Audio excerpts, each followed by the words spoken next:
እስቲ ኢየሱስ ይበልጣል በሉ። ከሁሉ በላይ ነው በሉ። ከሁሉ በላይ ነው በሉ። ታመጣል ወላ አሁን ከአብርሃም በላይ ወላዲት ነው። ከአብርሃም ይበልጣል ኢየሱስ። በኢየሱስ ስም አጋንንቶች ሁሉ ምን ይላሉ? ይገዛሉ። ኢየሱስ ከጥንት ጀምሮ ነበረ፣ አሁንም ከኛ ጋር አለ። ኢየሱስን ከሆኑ መላእክቶች ጋር እኩያ ያደረገ ትምህርት ነበር። ኢየሱስን ከሆኑ ከወደቁ መላእክቶች ጋር፣ ኢየሱስን ከሆኑ እንትኖች ጋር እኩያ የሚያደርግ ስፒሪት ነበር። ዛሬ ግን እንሰብረዋለን።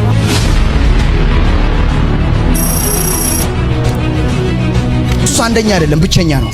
ማንም ሊወዳደረው የሚችል የለም። እስቲ ኢየሱስ ይበልጣል በሉ። ከሁሉ በላይ ነው በሉ። ከሁሉ በላይ ነው በሉ። ክብር ለኢየሱስ ይሁን። የእግዚአብሔር ቃል በዕብራውያን ምዕራፍ 1 ላይ ያለውን ከምዕራፍ 1 ከቁጥር 1 ጀምሮ አነባለሁ። እንዲህ ይላል። ከጥንት ጀምሮ እግዚአብሔር በብዙ አይነትና በብዙ ጎዳና ለአባቶቻችን በነቢያት ተናግሮ ሁሉን ወራሽ ባደረገው ደግሞም ዓለማትን በፈጠረበት በልጁ በዚህ ዘመን በመጨረሻ ለእኛ ተናገረን። እርሱ የክብሩ መንጸባረቂያና የባህሪ ምሳሌ ሆኖ ሁሉን በስልጣኑ ቃል እየደገፈ ኃጢአታችንን በራሱ ካነጻ በኋላ በሰማያት በግርማው ቀኝ ተቀመጠ። ከመላእክትም ይልቅ እጅግ የሚበልጥ ስም በወረሰ መጠን እንዲሁ ከእነርሱ አብዝቶ ይበልጣል። ከመላእክትስ አንተ ልጄ ነህ፣ እኔ ዛሬ ወልጄሃለሁ፣ ደግሞስ እኔ አባት ሆነዋለሁ፣ እርሱም ልጅ ይሆነኛል ያለው ከቶ ለማን ነው? ደግሞስ በኩሩን ወደ ዓለም ሲያስገባ የእግዚአብሔር መላእክት ሁሉ ለእርሱ ይስገዱ ይላል። ስለ መላእክትስ መላእክቱን መናፍስት አገልጋዮቹንም የእሳት ነበልባል የሚያደርግ ይላል። ስለ ልጁ ግን አምላክ ሆይ ዙፋን እስከ ዘላለም ድረስ ይኖራል። የመንግስት ብትር የቀንነት ብትር ነው። ጽድቅን ወደድህ አመፃንም ጠላ።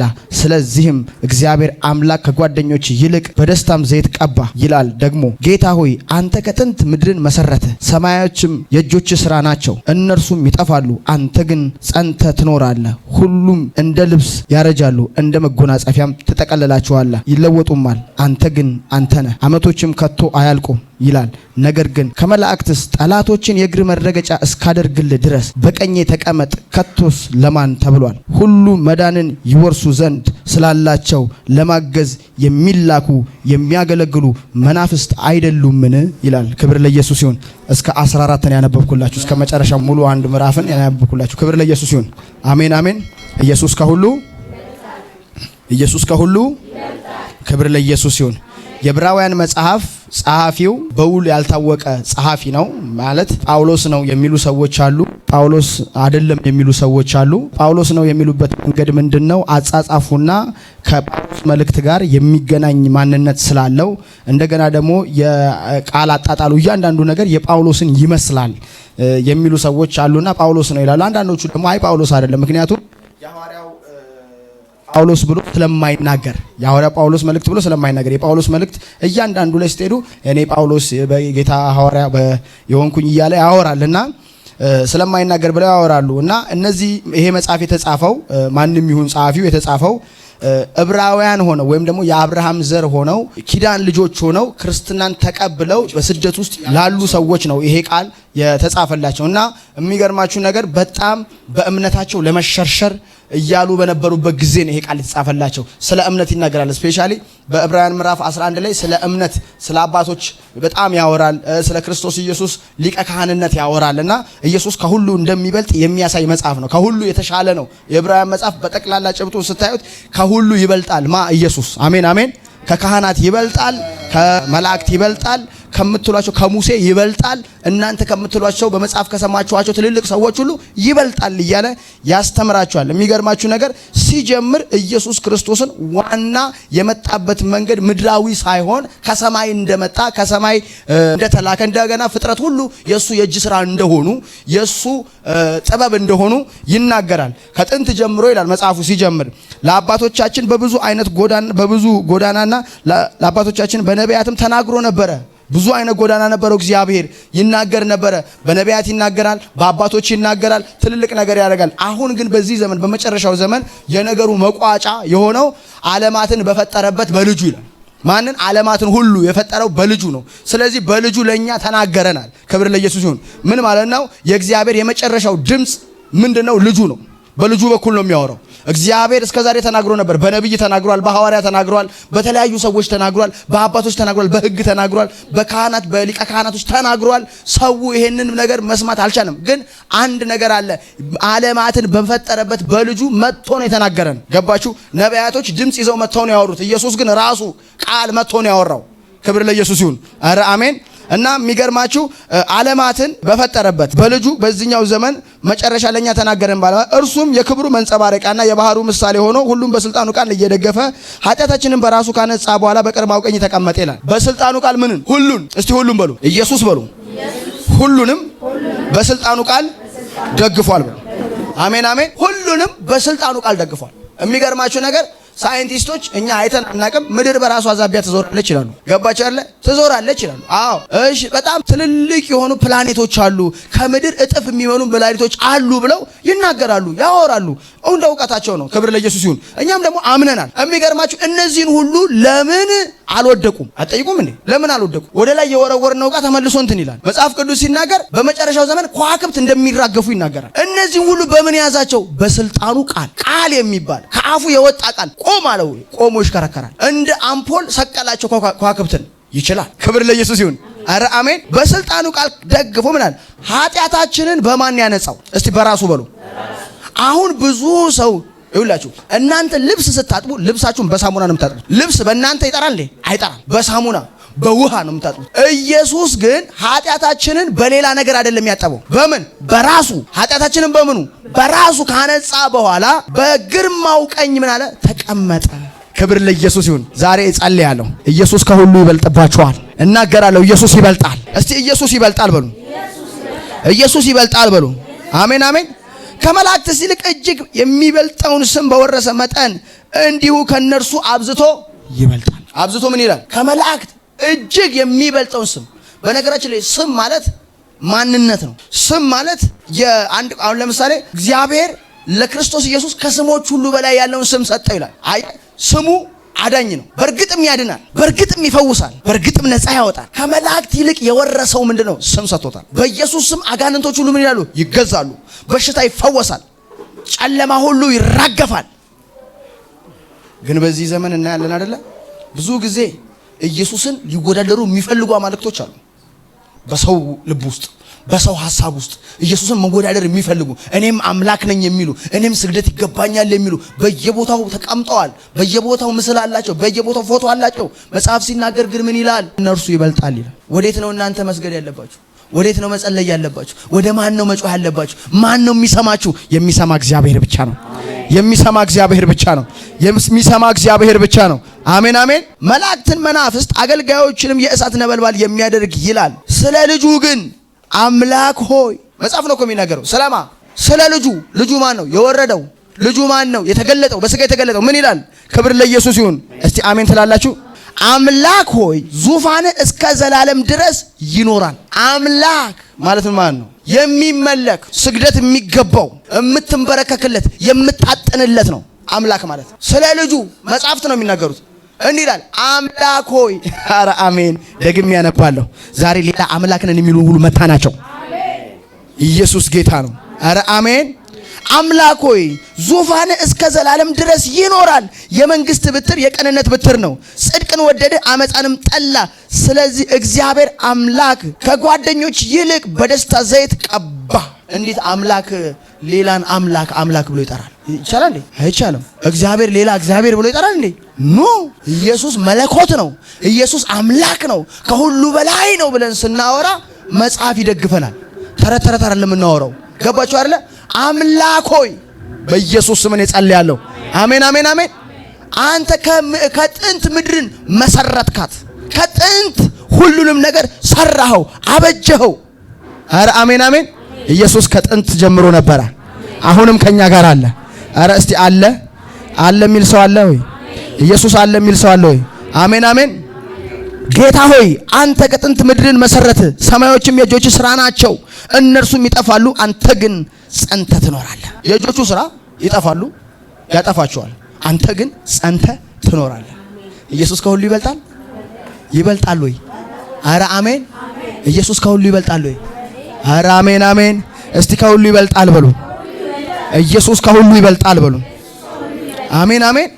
እዚህ ጋር እንደምታዩት መጽሐፍ ቅዱሳችን ሲናገር ቁጥር 9ን ስታነቡ ከጓደኞች ይልቅ በደስታ ዘይት ቀባ ይላል። ከጓደኞች ይልቅ ይሄ ማለት ኢየሱስ እኩይ ያለው ነው?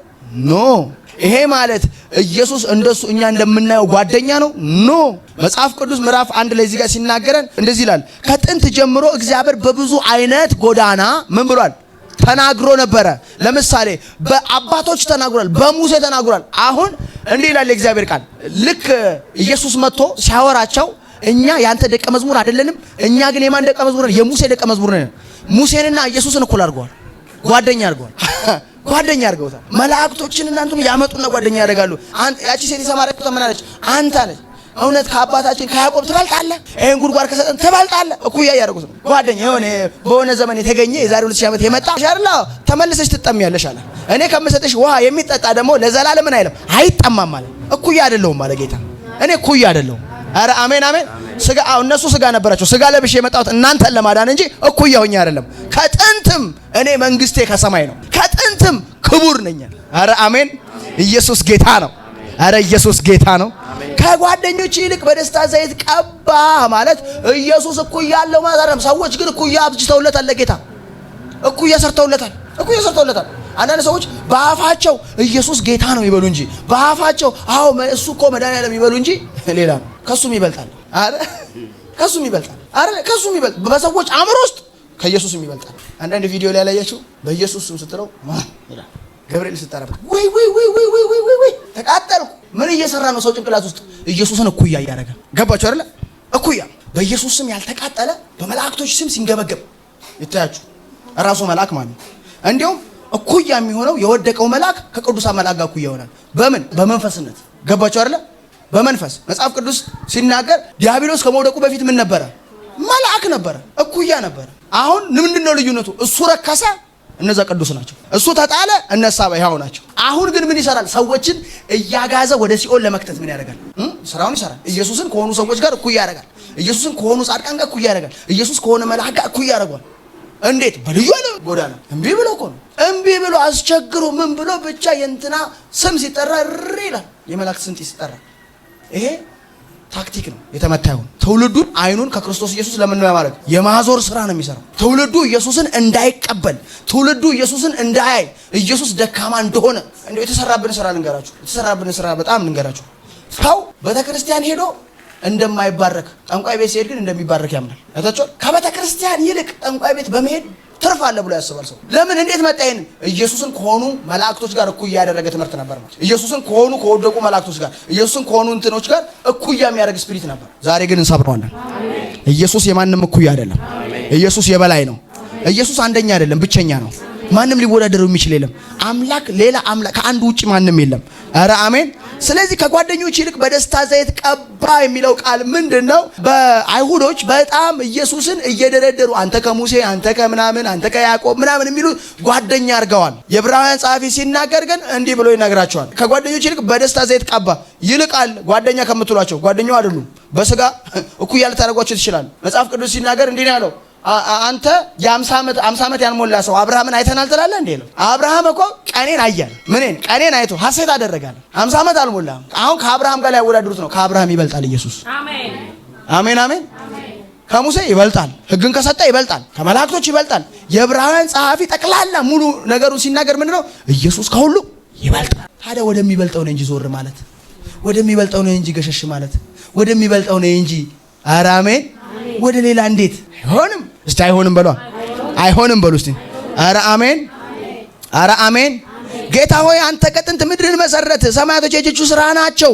እነርሱም ይጠፋሉ፣ አንተ ግን ጸንተህ ትኖራለህ። ሁሉም እንደ ልብስ ያረጃሉ፣ እንደ መጎናጸፊያ ትጠቀልላቸዋለህ፣ ይለወጡማል። አንተ ግን አንተ ነህ፣ ዓመታቶች ከቶ አያልቁም ይላል። ነገር ግን ከመላእክትስ ጠላቶች የእግር መረገጫ እስካደርግል ድረስ በቀኝ ተቀመጥ ከቶ ለማን ብሏል? ሁሉን መዳንን ይወርሱ ዘንድ ስላላቸው ለማገዝ የሚላኩ የሚያገለግሉ መናፍስት አይደሉምን?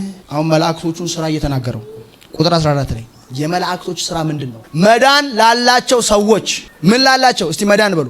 መዳን ላላቸው ማለት ለመዳን የተዘጋጁ ሰዎች ወንጌል እንዲገባቸው ወንጌል እንዲሰሙ የሚያግዙ መላእክቶች አሉ። ይውላችሁ መንፈሳዊ ዓለም ላይ ምን አለ መሰለሽ? ወንጌል ሲሰበክ ወንጌል እንዳይገባሽ የሚታገል እርኩስ መንፈስ አለ። ሽሺ የሚል አለ። ወንጌል ከሚናገሩ ሰዎች የሆነ መንፈስ አለ። ጌታ ምስክሬ ነው የምላችሁ። አንዳንድ ሰው አንደበተ ትብ የሆነ ሰው ወንጌልን ለመቃወም ግን አንደበተ ርቱዕ ይሆናል። ይሄ በቃ ተተተተተተተተር እንዴ ከመቼ ነው የምላስ ያመጣው? ይሰጠዋል። መጽሐፍ ሲናገር እነዚህ መላእክቶች አለ መዳን ላላቸው ሰዎች ሊያግዙ የሚያገለግሉ አይደሉም ወይ? አዎ። ለማ አንቺን አንዳንዶች ወደ መዳን እንዲመጡ ለአንዳንዶች ደግሞ መዳናቸው እስከ መጨረሻ እንዲፈጸም የሚያግዙ ናቸው። ይኸውልህ መላእክቶች እግዚአብሔር የላካቸው ወይም እግዚአብሔር ያሰማራቸው መላእክቶች አሉ። ለማ ስላንቺ አንዳንዶቹ ወንጌል ላልሰማ ሰው ወንጌል እንዲሰማ። ለምሳሌ ለዚህ ነው ኢየሱስ ክርስቶስ ሲናገር ኃይለኛውን ሳታስሩ የኃይለኛውን ቤት መበዝበዝ አትችሉም ማለት። ኃይለኛው መታሰር አለበት። ኃይለኛው ማን ነው የተባለው? ክፉ መንፈስ፣ ክፉ አጋንንት፣ የወደቀው የቀድሞ እባብ የአሁኑ ዘንዶ መታሰር አለበት። ስታስር ነው ሰው ረጋ ብሎ የሚሰማው። ለዚህ ነው ኢየሱስ ሲናገር ኃይለኛውን ሳታስሩ አትውጡ አለ። አንዳንዱ ሃሌሉያ ዋናው መናገር ነው፣ እኔ ዋጋ ከፍላለሁ። የለማ እግዚአብሔር የማይመዘገበው ዋጋ የማይመዘገበው። ለዚህ ነው ኃይልን ሳትቀበሉ ወደ ኢየሩሳሌም ከኢየሩሳሌም ምን አትውጡ። ኃይል መቀበል አለብን። ኃይል ካልተቀበልክ አይሆንም። ቅባት ካልተቀበልክ አይሆንም። አጋንንት አይወጣም። ራሱ ዝም ብሎ ይተሻሻል።